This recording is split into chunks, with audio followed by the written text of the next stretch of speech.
Thank you sa matatanda, ha? Magandang hapon at salamat sa lahat. Patuloy lang ang puso ay pasayahin lang. Financial lang yung problema nyo. Napakasimpleng bagay lang yan. Ay kami ngang walang trabaho hindi dinidibdib.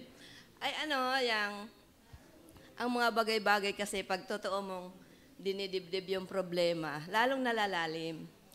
Smile lang kayo ng smile diyan, kahit sabihin ngiting aso na. Basta lagi na kayong, isama talaga, ang Panginoon talaga, wag ninyong itabi. May pira man kayo o wala, pasalamat kayo sa Panginoon. Hindi lang kayo nagpapasalamat dahil kayo meron. Yang pira, napakasimple lang yan na problema sa buhay. Ako sa dami kong pinagdaanan, ako'y sa pool walang pera. Sila dalawa mag-asawa, nagtulungan pa sila. Ay, sa pool ako. Hindi ako'y sinusulitan ng asawa ko. Sa pool, sa totoong buhay, nung nag-abroad lang siya, nakapagpadala siya, pero para sa kanila. Sa sunod kay Maricel na yun nagpapadala. Hanggang ngayon, ako hindi nakakaranas ng sulit ng asawa. Ako yung natutong maghanap buhay. Ang sarap maghanap buhay ng sarili mo, walang isusumbat ang asawa mo sa'yo. Kahit nga ganun lagi ka pa rin mali. Sa dami ko ng problemang malalaking pinagdaanan, ay ako'y nakakapit talaga sa Panginoon. Hindi ako natakot na mamatay man ako kahit anong oras. Basta ako'y nasa Kanya, kahit ako naglalakad, lagi kong kinakausap ang Panginoon na gabayan niya ako at buksan lagi ang puso ko at pagkalooban niya ng takot. Dahil pag pag nawala na ako sa Kanya, yung bibitawan na niya ako, paano ako? Basta sa Diyos lang, ang ating mga problema kaya binigayan sa'yo, baka may kulang ka talaga. Yung mga bagay na dati nagagawa mo, yung mga bagay na wag pa kasobrahan yung hindi naman dapat kailangan, kaya nagsha-short ang pera mo. Dahil may mga bagay na sobra na sa iyo na hindi naman mo kailangan, binibili mo. Counting tipid-tipid din talaga. Ay ako sa tipid-tipid. Kahit kuryente, tipid-tipid, tubig, tipid-tipid. Kahit sabihin nila, tipid-tipid din. Ayun nga, nagtitipid, wala. Ay lalo na pag nagbusaya ka pa. Yun, pag ikaw talaga ang nagbabudget sa sarili mo ding kita, ang hirap din. Pero natututo kang, yun nga pag konti ang kumot, natututo kang mamaluktot. Dahil ang buhay talaga, napakahirap. Siyempre, lalo na pag ikaw ay mapera, parang hindi mo naramdaman yung hirap kung gaano magbanat ng buto. Hindi katulad talaga sa katulad ko na hanggang ngayon nagbabanat talaga ng buto. Dito sa daming merid, hindi nyo naranasan kayo mamutol ng kawayan. Ako namumutol, nagpapasan ako ng kawayan. Nagagawa ako ng nagtatabas ako, nagagawa ako ng kulungan ng baboy, nag-iisa lang ako. Nagagawa ko yun, pero lagi ko lang kinausap ang Panginoon na bigyan ako ng lakas. Lakas lang. Parang napakaaluan pagkatapos, malakas naman ako, walang problema, sabi. Kahit naman ang oras ako mamatay, hindi man ako natatakot, handang-handa ako. Ay kayo nga, napakaaluan yung mga may asawa, dalawa kayong nagtutulungan mag-alaga ng bata. Ako dati wala, hindi ko naranasan yun. Kahit kaharap ko pa si Dayo, hindi ko naranasan ako tinutulungan mag-alaga ng bata. Yun lang kay Nini, dati nangyari, nag-alaga siya. Tapos yun naman tumerik naman ang mata ni Nini dahil may sakit. Malimit siya sa barkada, malimit pag nasa abroad, pag uwi, dapat kami. May iba pa, Yun nga, dinidibdib ko lahat yun. Pero nakayanan ko, hanggang ngayon binubuhay pa rin ako ng Panginoon. Ay, ako pag sa totoong buhay, pag problema lang, nasa akin ang lahat ng problema Pero, kinakaya ko talaga. Dahil ang Panginoon lang talaga ang Tapos ngayon, hanggang ngayon, problema ko pa rin. Sabi ko, parang nasanay din ang sarili ko na lagi din kami hindi magkaunawaan mag-asawa dahil ang hirap, iba ang kanyang tukma ng buhay, iba din ang akin. Ayaw ko naman makisama dun sa kanyang gusto dahil hindi ko naman talaga gusto yung gusto niya. O kaya magkaiba talaga kami, discounting bagay lang. Nagmumura na, mainit na agad ang bait. Ako ba pag namura, akin ang lahat ng trabaho, ako pang mumurahin. Gano'ng kasakit.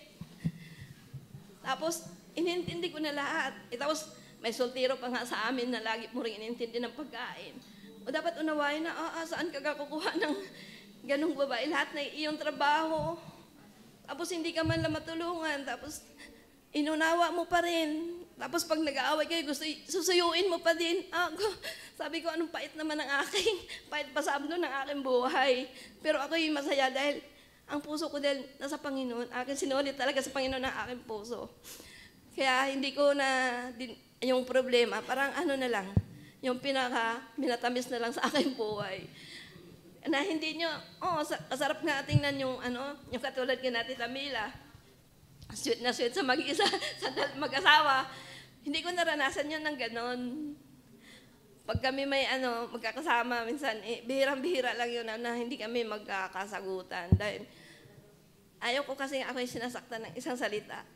Sakit na sakit, parang tagos talaga sa akin. Kahit yung mga anak ko, pag nananagot sa akin, iniiyak ko talaga, sabi ko, kasi ang bigat sa magulang yung sinasagot ka ng anak mo, tapos yung lagi mo silang inalagaan mo, tapos sinasagot ka nila. Sabi ko, pag kayo nag-asawa, maranasan din ninyo yan kung gaano kasakit pag sinagot kayo ng inyong anak.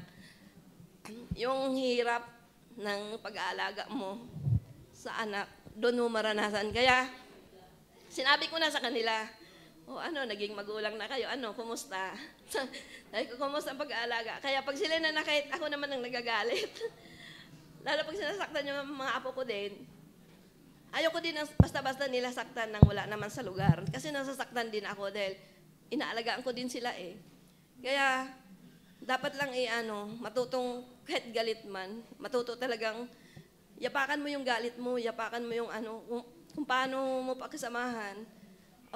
Katulad ko, nag-iisa na lang akong lola, wala nang lolang iba.